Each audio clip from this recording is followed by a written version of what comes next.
আসসালামু আলাইকুম বন্ধুরা, আশা করি আপনারা সবাই ভালো আছেন। তো বন্ধুরা, নেশা এবং পেশা এই দুটি ভিন্ন কোনো অর্থ আছে কিনা আমরা যারা উদ্যোক্তা হতে চাই, তো বন্ধুরা এই দুটি কথার ব্যাখ্যা আজকে অ্যানিমেলস প্রো 24 আপনাদেরকে শোনাবে এবং যুবক ভাই বোনদের জন্য যারা এই সেক্টরে আসতে চান, গরু খামার বা ছাগলের খামার সেক্টরে, তো তাদেরও কিন্তু এটি শোনার প্রয়োজন রয়েছে বলে আমি মনে করি। আশা করি আপনি ভিডিওটি জুড়েই থাকবেন এবং কথাগুলো মনোযোগ সহকারে শুনলে আপনি এর থেকে অনেকটাই উপকৃত হবেন বলে আমি মনে করি। তো বন্ধুরা, আপনি মন্তব্য না হয় ভিডিওটি একটু দেখেই মন্তব্য করেন যে আমি কোনো ভুলভাল কথা বলতেছি কিনা।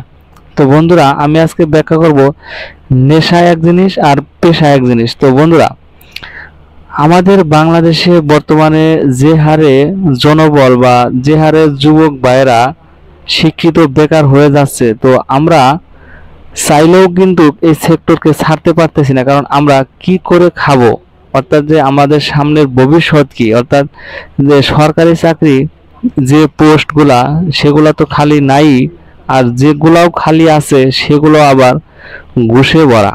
অর্থাৎ যদি একটু নিম্ন মধ্যবিত্তর ফ্যামিলির লোক হয়ে থাকি আমি, তাহলে এই ভিডিওটি আমাদের জন্য বা আপনার জন্য। তো বন্ধুরা, আসুন আমরা এই নেশা এবং পেশা সে বিষয়টি নিয়ে একটি আলোচনা করি।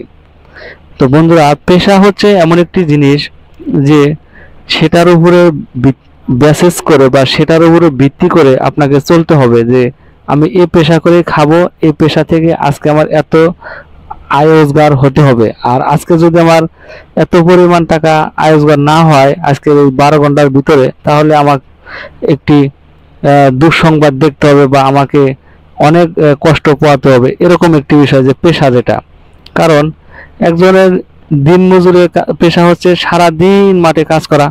তো তার পেশায় যদি কোনো হিড়িক পড়ে, অর্থাৎ তার পেশার যদি কোনো কমতি থাকে যে আজকে মাঠে কোনো কাজ হয়নি, তো তার পেশা ছিল মাঠে কাজ করা, তো মাঠে কাজ হয়নি, তিনি মজুরিও পায়নি, তার মানে কি যে তার দিন শেষে বাজারও হয়নি। আর নেশা এমন একটি জিনিস যে যেখানে আপনাকে হইলেও করতে হবে, না হলেও করতে হবে, অর্থাৎ আপনার নেশায় টেনে নিয়ে যাবে। অর্থাৎ আপনি একটা জিনিস সমাজের বাস্তবতার দিক একটু খেয়াল করলে দেখতে পাবেন যে আমরা যারা মাছ মারার নেশায় পড়ে থাকি, অর্থাৎ যাদের মাছ মারার অভ্যাসটা বেশি, বা জেলে বলেন বা সাধারণ আমজনতা বলেন, তো যাদের একটু মাছ মারার অভ্যাস বেশি আছে, তো তারা খালে বিলে গেলে মাছ পাইলেও যাবে, না পাইলেও যাবে। অর্থাৎ এটা ছিল তার একটা নেশা যে পাইলেও আমাকে যাইতে হবে, না পাইলেও আমাকে যাইতে হবে। তো বেশিরভাগ জেলেদের ক্ষেত্রে যদি এরকমটা যদি না হয়, তাহলে কিন্তু তারা ওই সেক্টরে টিকে থাকতে পারবে না। যদি খালি পেশা হিসাবে নিয়ে থাকে যে আমার কি আজকে আমার তো এটা পেশা, তে আমাকে আজকে এত টাকা ইনকাম করতে হবে বা এত মাছ ধরতে হবে, তো না হলে হবে না, তো এরকম ভাবে যদি তারা মনে করতো, তাহলে তারা কিন্তু জেলেগিরি করতে পারতো না। কারণ সেটা ছিল একটা পেশার মতো, নেশার মতো, যে তারা তার মাছ ধরার যে একটা নেশায় পড়ে গেছে, যে ধরলে ভালো লাগে, বিলের ভিতরে থাকা, নদীর ভিতরে সাঁতার কাটা, এই যে আনুষঙ্গিক পরিবেশের সাথে অ্যাটাচড হওয়া, এটাই তার কাছে একটা বড় উৎফুল্লের বিষয় হয়ে থাকে। যার কারণে দেখা যাচ্ছে যে তিনি এই নেশায় পড়তে পড়তে এক সময় তাকে এটাকে পেশায় নিয়োজিত করে। তো তেমনি ভাবে আপনারা যারা স্কুল কলেজে মাদ্রাসায় যেখানে পড়েন না কেন, তো এই যে সকালে ঘুম থেকে উঠে মাদ্রাসায় যাওয়া, এটাও কিন্তু একটা নেশায় আকৃষ্ট করে রাখে একটা শিশুকে। যার কারণে দেখা যাচ্ছে যে উনি নেশায় এমনভাবে পড়ে যে সকালে যাব, বাচ্চা ছেলে মেয়ে তার সমবয়সী যারা আছে তাদের সাথে একটু দুষ্টামি করব, দৌড়াবো, খেলাবো, তারপরে হুজুরদের কাছে আমরা পড়া দিব। এই যে এরকম একটা কিন্তু নেশা ছিল আমাদের। তো এই নেশাই এক সময় যাদের সবচাইতে নেশা বেশি ছিল, তারাই কিন্তু এক সময় গিয়ে বড় ধরনের মাওলানা বা বড় ধরনের হুজুর বা বড় ধরনের টিচার এরকম কিন্তু হয়ে গেছে। সেটাই নেশাই এক সময় পেশায় পরিণত হয়। তো বন্ধুরা, আপনাকে আমাকে এই কোনো জিনিসকে প্রথমেই পেশা হিসেবে নেওয়া যাবে না। প্রথমেই আপনাকে নেশায় পেশাকে পরিণত করতে হবে। অর্থাৎ যে আমরা যেটা নেশাগ্রস্ত থাকবো সেটাকে একসময় পেশাতে পরিণত করতে হবে, তাহলে আমি আমার জীবনে সাকসেসটা ওখানে খুঁজে পাবো। তো বন্ধুরা, আমি একটা কথা বোঝাতে গিয়ে বা বলতে গিয়ে আমি অনেক উদাহরণ টেনেছি এই জায়গায়। তো আশা করি যে আপনারা ভিডিওটি একটু মনোযোগ সহকারে এ পর্যন্ত যারা দেখেছেন, তো বন্ধুরা তারা বুঝতে পারছেন যে আসলে নেশা জিনিস আর পেশা জিনিস দুটা কিন্তু দুই বিষয়। তো কোনো জিনিসকে যে আমরা বিশেষ করে আমরা যারা গরুর খামার বা গরুর সেক্টরে আসি, বা ছাগলের খামার বা ছাগলের সেক্টরে আসি, এসব গৃহপালিত পশু পাখির সেক্টরে আসি, বাণিজ্যিকভাবে আসতে চাই, তো আমরা কিন্তু অবশ্যই সেটা প্রথম অবস্থায় পেশা হিসাবে আমরা নিতে পারি না। আমরা প্রথমে নিব নেশা হিসাবে, যে আমরা তাদের প্রতি কিরকম ভালোবাসা দেখাতে পারি বা কিরকম যত্ন নিতে পারি, বা এটা আমার সাথে যায় কিনা, তাহলে আপনি এই সেক্টরে এসে একটু কিছু করতে পারবেন বলে আমি মনে করি। যেমন ধরুন, আপনি যদি পশু পাখিকে ঠিকমতো ভালোবাসা দিতে পারেন, বা তাদের সাথে আপনার শরীর মন সব কিছুকে একটি খাপ খাইয়ে নিতে পারেন, তাহলে আপনি সেখানে ইনভেস্ট করতে পারেন।